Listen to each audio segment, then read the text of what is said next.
estamos arrancando, pues tenés el pendiente, dispara pistolero directamente dispara pistolero. Desde la mesa 35, René, aquí en tu oficina, empezamos. Bien, te saludo como todos los días, compañero Jaciel. Sí, tú lo dices muy bien, estamos transmitiendo totalmente en vivo desde aquí de Sanborns, la mesa 35, aquí en el puerto de Acapulco. Y a los amigos que nos siguen en las redes sociales, que nos ayuden a hacer esta plataforma, esta red social más grande, que nos regalen un like. Y sí, Jaciel, hoy tenemos dos invitadazos que por supuesto va a sacar chispa a la mesa, y le pedimos a nuestros amigos de Por Si Nace el Pendiente TV, la agencia RJ Consultores, la mesa 35, que vamos a debatir y vamos a, desde luego, a ver qué puede pasar aquí en esta mesa, que son dos amigos un poquito, pues, bueno, es lo mejor, ahí la dejamos así. Adelante, sí. Vamos a presentar, hoy tenemos dos voces autorizadas. Tenemos evidentemente dos voces autorizadas para hablar justamente de estos temas, y quiero presentar al doctor Rodrigo Rodríguez, presidente del Grupo ACA. Gracias por estar con nosotros. Gracias, Jaciel, gracias, René, por la invitación nuevamente aquí con ustedes, participando en estos temas sumamente relevantes que creo que tenemos que alzar la voz en estos temas. Gracias por la invitación, saludos a tu amable auditorio. También saludamos con gusto a Fernando Palacios, presidente de la Gran Asamblea de Representantes. Muchas gracias, muy amables por la invitación. Estamos aquí atendiendo desde luego, y el gusto además, el gusto de estar en esta charla tan amena con el doctor en Derecho y presidente del Grupo ACA, con mi amigo. Es un gusto. Gracias, igualmente. Gracias, doctor Rodrigo, por aceptar la invitación. Gracias, Fernando Palacios. Y sí, en efecto, doctor, pues me gustaría iniciar contigo. Fíjate que ha habido una controversia últimamente por el tema estos de los guacamayas, del hackeo, etcétera, ¿no? Pero hay muchas voces encontradas. Dicen que Estados Unidos está metido en este tema de descubrir el hilo negro al gobierno mexicano. Pues bueno, a mí me gustaría preguntarte, que tú nos dijeras qué opinión te merece que esto que haya sucedido, pues que hayan podido hackear al ejército, a la Sedena, que se supone que son la Sedena, el ejército y la Marina, son los que cuidan la soberanía nacional. Adelante, doctor Rodrigo. Sí, gracias, saludos. Nuevamente, creo que es un tema que habría que analizarse de fondo. Primeramente, quisiera decir que si bien es cierto hay dichos y hay rumores de todo ese tema, pero creo que se carecen de fundamentos o argumentos que puedan llevar a, en concreto, como darle un valor objetivo si realmente Estados Unidos está tras todo este hackeo de la Marina, ¿no? Pero sí creo que es algo preocupante, si bien es cierto todo es vulnerable en ese tema de la tecnología y que todo está ahora sí que vulnerable para poder ser hackeado, pero lo que sí es cierto que, como tú lo dices, un tema de secrecía nacional, de Estado, creo que es grave, ¿no? Y es un asunto que creo que debe de atender con objetividad y seriedad el gobierno mexicano. Porque yo pongo esta situación que se pasara en Estados Unidos, créeme que ahorita estuvieran tomando cartas en el asunto para poder resolver el tema de seguridad que se tiene en ese tema de poder hackear una base que tiene secrecía, que tiene documentos sumamente relevantes de Estado. Entonces, partiendo de esa tesitura, creo que la necesidad es de pedir al gobierno federal, a través del Ejecutivo, que nos informe el por qué se pasó este hecho, si se supone que ellos cuentan con toda la tecnología, los especialistas en este tema de seguridad, en la tecnología. Lógicamente, creo que nosotros los ciudadanos que vivimos en este Estado mexicano tenemos el derecho de poder recibir una justificación, el por qué y si estamos seguros ante eso, porque cuando me refiero a que si estamos seguros, me refiero al Estado que guarda la secrecía de esos documentos que deben de ser un secreto y se deben de permanecer bajo ese resguardo de la Sedena. Entonces, al verse vulnerado este sistema, y donde hackers al exterior pudieron entrar y prácticamente extrajeron toda esta información, digo, ¿estamos vulnerables ante otro ataque? Esa sería la pregunta que yo dejaría en la mesa y lógicamente para nuestro gobierno. Así es. También, Fernando Palacios, sin duda esto se deja vulnerable a la Sedena, es un derecho al hígado para ellos, ¿no? Sí, por supuesto, lo decía bien el doctor Rodrigo. Cuando sucede esto, uno se pregunta si pudieron hackear a una dependencia tan importante como es la Sedena, una institución de esta seriedad, y además con lo que de alguna manera se considera que es lo que está más resguardado. Uno se pregunta, ¿qué sigue? Entonces, ¿cuál es el siguiente paso? Si pueden hackear, si pueden obtener, como bien decía el doctor Rodrigo, la secrecía de lo que tenía ahí la Sedena, ¿qué sigue? Pero recordemos también que Estados Unidos sufrió lo mismo con Wikileaks. Entonces, esto debe de poner a los gobiernos, pero sobre todo lo que nos interesa a nosotros, a México, lo debe de poner en alerta, porque no puede ser posible que algunos documentos tan importantes y que no por estar en secreto no sean importantes o no deban de salir, pero que tenga acceso a cualquier persona. Eso es lo grave. Y de alguna manera nosotros, los mexicanos, queremos confiar en las autoridades. ¿Cómo vamos a confiar en la Sedena? ¿Cómo vamos a confiar en una institución si es vulnerable? Eso a los mexicanos nos deja en una duda. Ciertamente el gobierno y la propia Sedena tienen que salir a dar un mensaje, tienen que salir a decir, sucedió esto y no va a volver a pasar. Por lo menos es el mensaje que queremos escuchar los mexicanos. Bien, excelente tu exposición, Fernando Palacios. Doctor Rodrigo, pues sí, en efecto, me llama mucho la atención que decía Fernando Palacios, que los mexicanos, yo creo que tenemos que tener pues algo que nos diga el gobierno, ¿no? Porque decía el presidente de la República, Andrés Manuel López Obrador, decía, bueno, es que se quedaron cortos, porque yo tengo más enfermedades de lo que acaban de descubrir, pero yo no creo que eso sea tan relevante, las enfermedades del presidente, porque muchos sabemos que el presidente trae algunos temas ya de hace muchos años de enfermedad, como el catéter que trae en el corazón, como muchas cosas que los mexicanos sabemos. Pero a mí me gustaría que nos dijeras, doctor, cómo le podemos hacer para que el gobierno federal nos dé esa certeza de que no va a volver a suceder este tema de hackeo, sobre todo en la Sedena. Primeramente, yo creo que no existe esa certeza en ninguna parte del mundo, toda vez que, como lo dijo nuestro amigo aquí, que Estados Unidos le pasó lo mismo, Wikileaks. Entonces, luegamente creo que todos los sistemas son vulnerables. Aquí el tema, yo creo que la pregunta que nos debemos hacer todos los mexicanos, incluso el gobierno, es cuál fue la razón por el cual hackearon esta información. El tema es demostrar que es vulnerable, o el tema es que hay información exclusiva que tiene que haber hacia el exterior. Luego, entonces, cualquiera que fuera el objetivo, creo que la pregunta es esa. Ahora, ¿qué se va a hacer con esta información? Porque con independencia de lo que dice nuestro presidente de la República, específicamente en sus enfermedades, pues lógicamente creo que todos ya nosotros veíamos que traía problemas de enfermedad, y lógicamente por la edad también. Pero el tema no creo que sea ese el medular o el relevante en esta situación. El tema es cuál fue el objeto de haber hackeado a la Sedena, esa institución que mantenía en secrecía y resguardo toda esta información para los hackeadores. El tema es, no creo que sea la enfermedad, el tema es demostrar que el Estado mexicano es vulnerable, demostrar que hay alguna información con el cual ellos puedan sobornar al gobierno mexicano. Esa yo creo que es la interrogante que todos los mexicanos hasta este momento y el propio gobierno se está haciendo.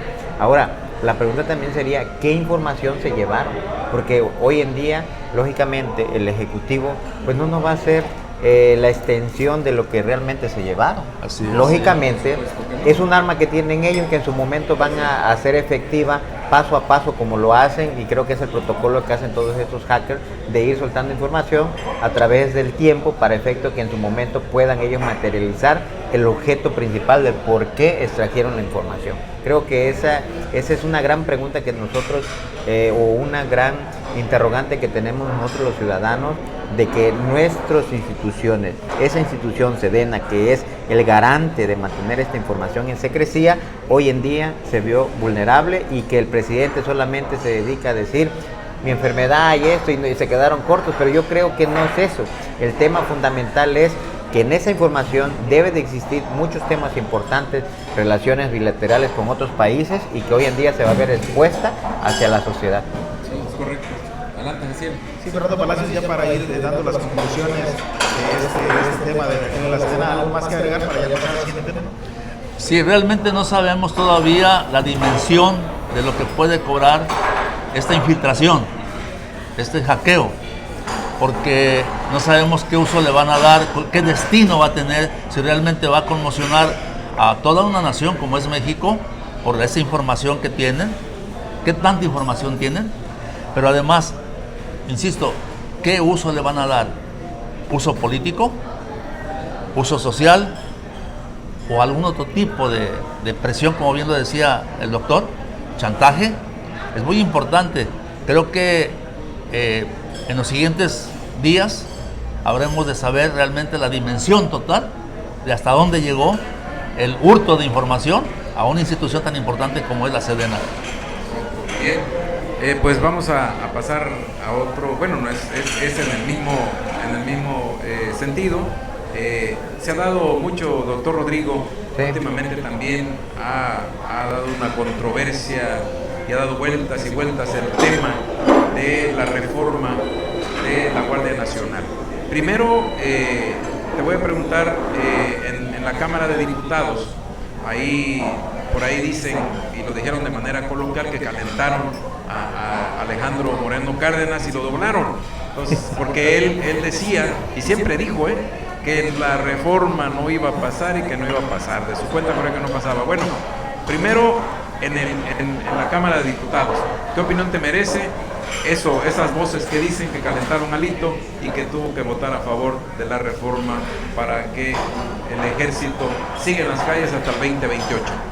Mira, en ese tema yo creo que voy a citar a nuestro cantautor mexicano que dice: lo que se ve no se juzga. Entonces me quedo con eso. Y lo otro, créeme que es sumamente importante lo que has establecido en el tema de la seguridad pública. Primero, porque en efecto, mira, los militares no llevan ni siquiera con ese gobierno en las calles, o sea, ya vienen del sexenio pasado. ¿Cuál era la intención, el objeto principal de traer a los militares a las calles? Hacer este trabajo de acción de seguridad pública. Creo que era para poder fortalecer la institución que era la Policía Federal o la Secretaría de Seguridad Pública en ese momento, para efecto de que pudiera estar preparada para poder erradicar, combatir lo que vienen siendo los delitos de alto impacto, así como la delincuencia organizada. Sí. Sin embargo, ninguno de esos objetivos se ha cumplido hasta este momento. Entonces, yo me pregunto, ¿qué caso tiene venir con una reforma de prórroga hasta el 2028 si hasta este momento no se ha cumplido el objetivo principal, que era fortalecer la institución para que estuviera dotada de qué? De herramientas, dotada de actualización en protocolos de actuación, de seguro de vida, o sea, dotarlo de qué, de dignificar también su salario. O sea, ese era el objeto principal, preparar una policía para que en su momento los militares regresaran a sus cuarteles y la policía se quedara ejerciendo las acciones que tenían para efecto de poder llevar las tareas de seguridad pública en el tema que tanto falta nos hacen, en el tema de inseguridad que tenemos en todo México. Entonces, yo hoy en día creo que es estéril venir a aprobar una reforma que para darle 4 años más de prórroga, si no se viene emparejado con ello un plan de trabajo o un plan de trabajo que vaya a venir a dar unos resultados positivos de aquí al 2028. Si tú me presentas una reforma donde el objeto principal es prorrogar hasta el 2028 a los militares en acciones de seguridad pública, pero siempre y cuando sea el objetivo venir a fortalecer las instituciones que tienen que ver con la seguridad pública. Creo que ese hubiera sido el planteamiento para poder justificar esta reforma de prórroga hasta el 2028. De lo contrario, yo creo que solamente es tema político para medir fuerzas dentro de lo que está hoy en día en la Cámara. 2024. Así es. Así es. Sí. Sí, pues, ¿qué opinión le merece lo que acaba de decir justamente el doctor Rodrigo Fernando Palacios? ¿Es un tema político para medir las fuerzas dentro de lo que es la Cámara Alta? Pero por supuesto que es un tema político. Recordemos que quienes están moviendo la autorización, la no autorización, la transición o no transición, pues son personajes que han sido electos a través de la política y que además son personajes de diferentes partidos, no solamente de un solo partido. De tal manera que es muy importante que nosotros también, la sociedad, digamos cuál es nuestro punto de vista. Hemos manejado que el pueblo, la población, no confía en las policías estatales, en las policías municipales. Y ese es uno de los motivos por el cual en este momento la transición de esa Guardia Nacional no se da en efecto todavía, no cuaja, vamos a decir una expresión muy popular. Y por esa razón, como todavía no está bien, se pretende, y ya en el Senado se aprobó, que siga el ejército hasta el 2028. Ese es uno de los motivos. Y si hablamos de que si tiene que ver mucho la política, pero por supuesto que sí. Bien, bueno, doctor, seguimos en el mismo tema. Ahora nos vamos a ir con la Cámara Alta, es decir, la Cámara de Senadores. Hubo, pues, dimes y diretes, muchas declaraciones de muchos senadores donde decían y reiteraban todos los días que no iba a pasar en la Cámara de Senadores.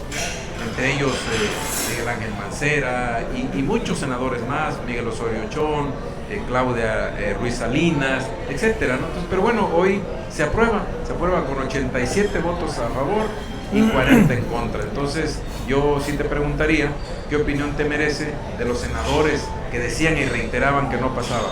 ¿Qué pasó ahí? ¿Los doblaron o hubo alguna situación o qué puedes comentarnos al respecto, doctor? Yo digo, hablando en temas políticos, yo creo que reflexionaron su voto.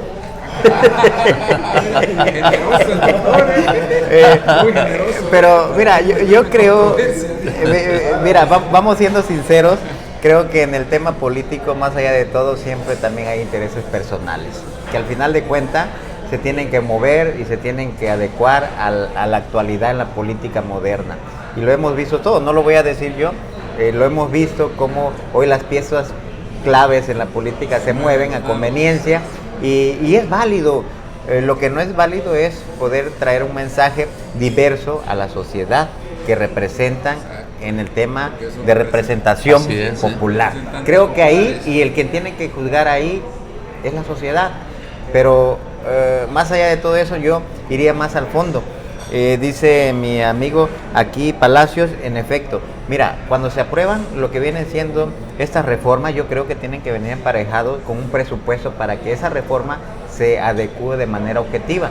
¿Y cuál fue el problema de la Guardia Nacional? Que no traía un presupuesto con la reforma para que pudiera echar a andar en protocolización, en cuestiones de poder preparar a la Guardia Nacional en protocolos de actuación, en dotarlos de uniforme, instalaciones, patrullas, elementos, todo, o sea, no viene, o sea, se hizo nada más a la calentura. O sea, yo creo que se vino a destruir la Policía Federal, que era una institución que se le tenía confianza y que por años estaba dando resultados, quieras o no, pues siempre hay un poco de desconfianza en esas instituciones, pero se pone a la Guardia Nacional hoy sin experiencia, sin protocolo. Tú ves a los muchachitos ahí y a veces créeme que dices, o sea, en el tema de las condiciones deplorables que los tienen a veces encuartelados, creo que no es el tema por ahí. El tema es que no se le dotó del presupuesto necesario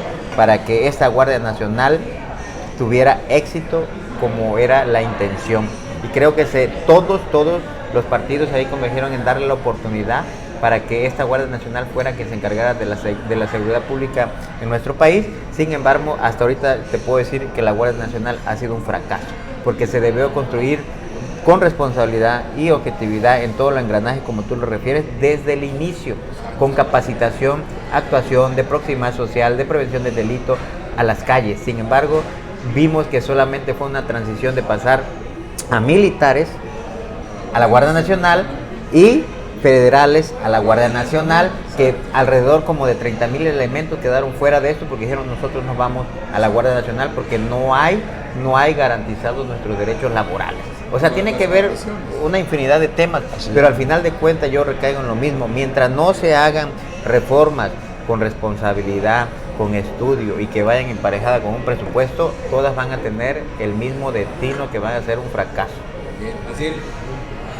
Fernando Palacios, la misma pregunta que le hizo René al doctor Rodrigo en relación a que hubo algunos senadores que no estaban de acuerdo y que decían que no iba a pasar, pero le faltó a René agregar al senador Manuel Añorbe también, que es uno de los que también votó a favor de esto, y dicen que para que la cuña apriete tiene que ser el mismo palo, pero aquí no aplica el dicho en esta decisión que se tomó. Es una pregunta que se hace en México. ¿Qué pasó? Porque se decía que no iban a aprobarlo. Y hoy los números nos indican que no fue tan difícil, porque son 40 contra 80. 87. 87. Entonces, no era tan difícil. Aquí hay que reconocer, darle su mérito a quien hizo el cabildeo.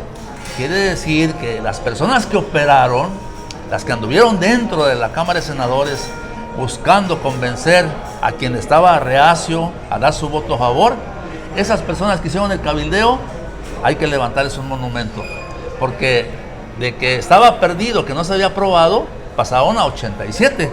Entonces quiere decir que hicieron un magnífico trabajo, y es ahí el punto neurálgico por qué se aprobó. ¿Te refieres que operaron bien los Por supuesto, operaron bien, está muy bien operado, porque insisto, si es 40 contra 87, entonces quiere decir que es un magnífico trabajo en el cabildeo que hicieron. Bien, ok, mi compañero sacó a relucir ahorita un nombre de un senador guerrerense, que es el doctor Manuel Añorbe Baños. Me llamó mucho la atención porque hoy estuvo de manera telefónica en un medio de comunicación local, y decía él, dice, miren, yo voté a favor, pero hay que diferenciar. Yo voté a favor para que no se militarice el país, o sea, es decir, para que no tengamos esa ¿cómo se dice? Militarización del país. Yo voté para que el ejército se quede de aquí al 2028 haciendo tareas de seguridad pública. ¿Qué opinión te merece, mi querido doctor, ese tema, ese asunto que dijo el doctor Manuel Añorbe Baños hoy? Mira, yo creo que su argumento es válido, pero no es convincente. Primero, digo, aunado que también tomamos en cuenta lo que viene siendo el antecedente, o sea, quién propuso la reforma, de quién fue la reforma de la prórroga hasta el 2028. Fue parte del PRI, ¿no? Que así se vino esta desbancada con esa propuesta, así contraria a lo que viene siendo la reforma de militarización que se pretendía.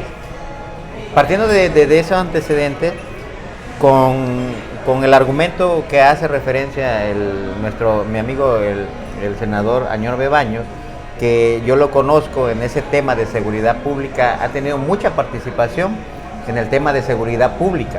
Pero entonces él conoce perfectamente el tema de las reformas de seguridad pública que se pretenden hacer a nivel federal. Aquí el tema es, yo le doy mayor credibilidad al argumento que virtió la senadora Claudia Ruiz Massieu, que para poder aprobar una reforma de prórroga tiene que haber un sentido, tiene que haber un objetivo de una prórroga. ¿Cuál es el sentido? ¿Cuál es el objeto de poder venir a aprobar una prórroga hasta el 2028 si tienes hasta el 2024 que termina el periodo de este sexenio? Entonces, decía ella puntualmente, lo que yo quería ver de esta reforma es que trajera emparejada efectivamente un trabajo de fortalecimiento al tema de seguridad pública, a las policías, tanto a nivel federal, estatal, municipal. Sin embargo, hoy en día no vemos ningún tema encaminado a fortalecer las policías. Ahí están las policías y lo vemos en el municipio de Acapulco. Los policías del municipio de Acapulco están fuera para que nosotros podamos confiar en la policía de Acapulco. El Estado se defiende. La Federación hoy en día también pone soldados aquí, pero no tienen un rango de participación, de proximidad con la sociedad civil. Entonces ella lo decía muy bien, se tenía que haber fortalecido a la policía, a la Secretaría de Seguridad Pública en todos los niveles, federal, estatal y municipal, y yo voy más allá.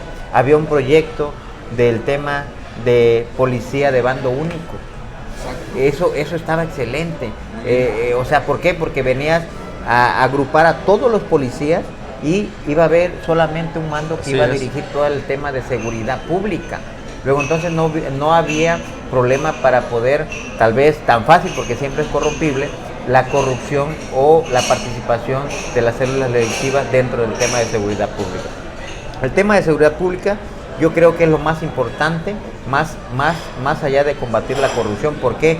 Porque el tema de seguridad pública, si hay inseguridad en México, no hay inversionistas extranjeros y por lo tanto no hay inversionistas mexicanos que quieran arriesgar su dinero en el tema específicamente que hablo de Acapulco y Guerrero. Si no hay seguridad, no hay certeza jurídica, y si no hay certeza jurídica, no habrá inversión para la reactivación económica. Es un poquito de lo que te puedo decir, que se debe analizar al fondo. ¿Cuál fue el objeto? Yo también me sigo preguntando, de poder prorrogar hasta el 2028 el tema de la participación de los militares en las calles.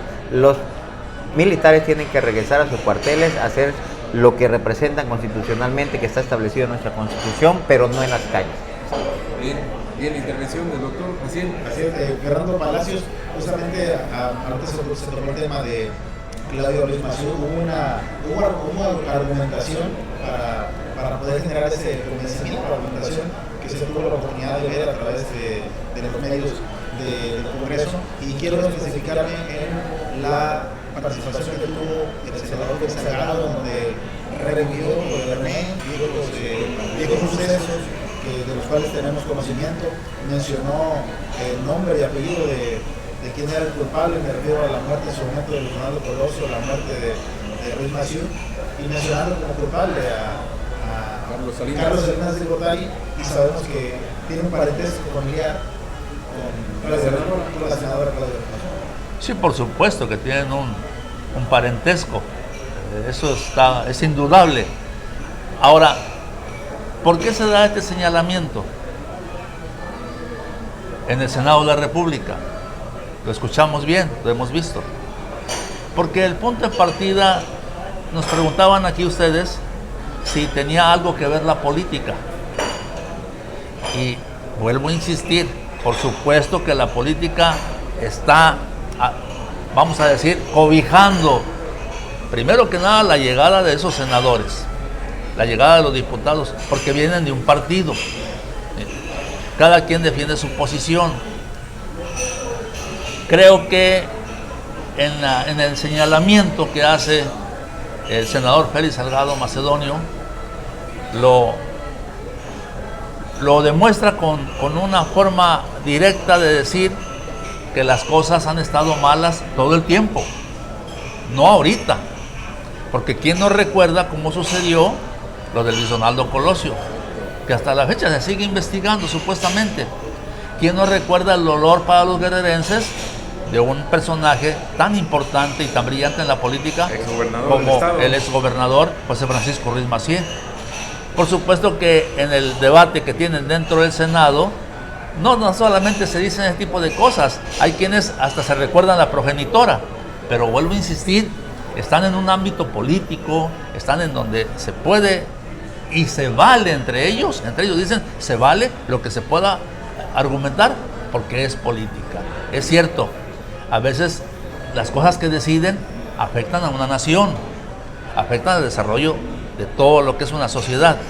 Creo que deben de tener más cuidado de que no se toquen intereses personales, no se toque la familia, pero no es algo que nos pueda generar una desconfianza porque es política. Eso es. Bien, pues ya para ir concluyendo, ya una para el doctor Rodrigo y una para Fernando Palacios. Doctor, conclusión. Entonces, ¿tú no te sientes representado por la policía estatal y municipal?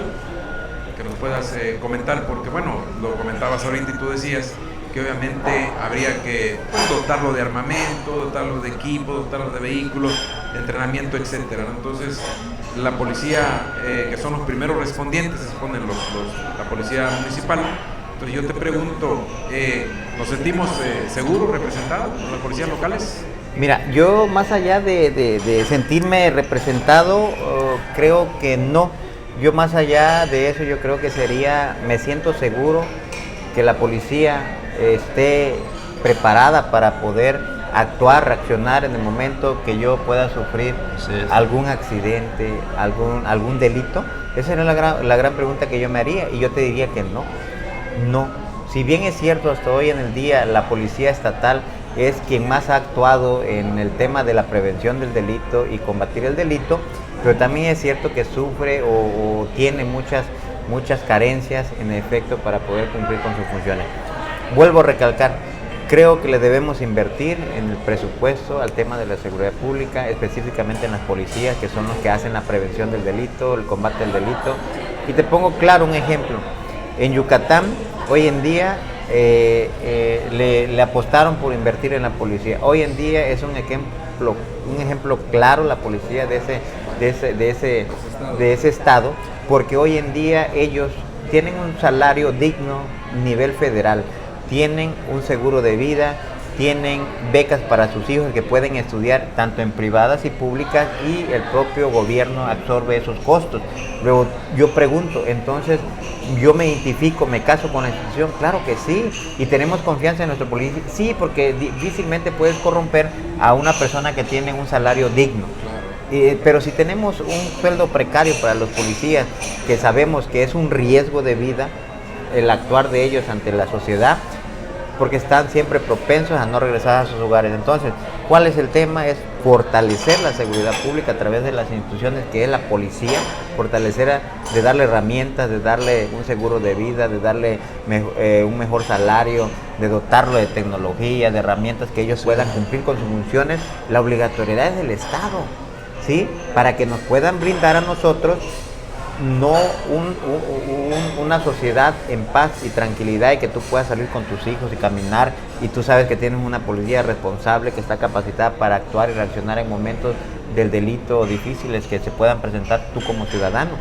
Si está preparada para reaccionar ante esos delitos, no está preparada y ni lo estará si no se le pone la atención necesaria para dotarlo de la tecnología. Así es. Invertirle el recurso para poderlos preparar, para poder estar en la calle y hacer su trabajo de la mejor manera que se puede hacer y garantizar la seguridad social a los ciudadanos. Bien, sí, Fernando Palacios, conclusiones de los temas. Sí, no puedes tener confianza porque los policías municipales, sobre todo, hacen lo que humanamente posible pueden hacer, pero están carentes de muchas cosas.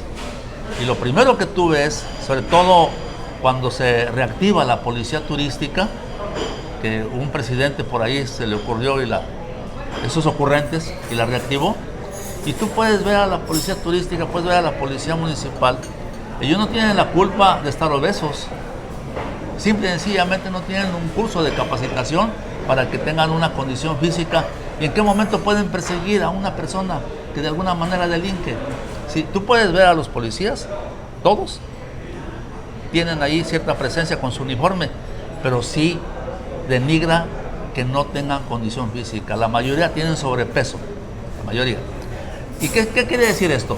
No es un señalamiento así mordaz, sino quiere decir que no le dan la preparación, el Estado no les proporciona las condiciones para que sean una policía de élite. Recordemos que en otros países los policías tienen una capacidad increíble de respuesta. No le puedes tú ni siquiera intentar hacer algo porque inmediatamente los protocolos de actuación, la policía te somete. No tienes ninguna posibilidad porque está preparado el policía. ¿Sí? Entonces aquí lo que tenemos nosotros es que no hay confianza en la policía, porque nada más de verlo no tiene la estampa de un policía que te garantice que te va a ayudar. Al contrario, se anda uno cuidando de ellos, tanto de municipales como del Estado. Entonces, ciertamente, como bien lo dice el doctor, es un proceso, pero para todo proceso se ocupa un presupuesto.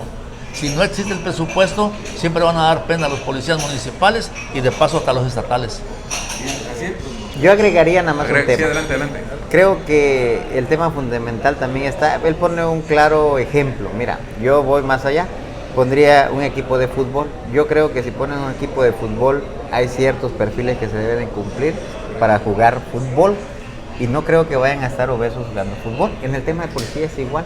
Iría más allá la profesionalización que debe de exigirse para todos los policías. Hoy en día yo creo que debe ser un profesional en el tema de seguridad pública para poder estar en la calle combatiendo y previniendo el delito. Sí, así es. Bien, muchísimas gracias. Gracias, amigos que nos siguen en las redes sociales. Jaciel, nos vamos. Claro que sí, nos vamos. Queremos agradecerle a Fernando Palacio. Gracias por estar con nosotros. Muchas gracias por la invitación, agradecido y saludo a su auditorio, a los que están más allá de la frontera, que nos ven de otros países. Acapulco es un puerto turístico, ciertamente tenemos algunas fallas, pero es hermoso. Queremos agradecerle también al doctor Rodrigo Reyes, presidente del Grupo ACA. Muchas gracias, Jaciel, René. Siempre es un placer estar aquí con ustedes compartiendo esta mesa. Gracias a tu amable auditorio que se toma el tiempo de estarnos escuchando y un saludo cordial a todos. Bueno, entonces de esta manera, René, llegamos al final. Bien, compañero Jaciel, pues sí, lo decía Fernando Palacio, lo decía aquí el doctor Rodrigo. Compañero Jaciel, pues sí, en efecto, hoy ya tenemos el ejército para hacer temas de seguridad pública. Entonces invitamos a todos los amigos que nos siguen en las redes sociales, Centro, Sudamérica, Estados Unidos y parte de Europa, que vengan a Acapulco. Acapulco nos recibimos con los brazos abiertos. Gracias, nos vamos. Así es, René, tenemos el ejército hasta el 2028. Hoy estamos seguros. Segurito para caminar en la costera. Dispara, acelero. Gracias.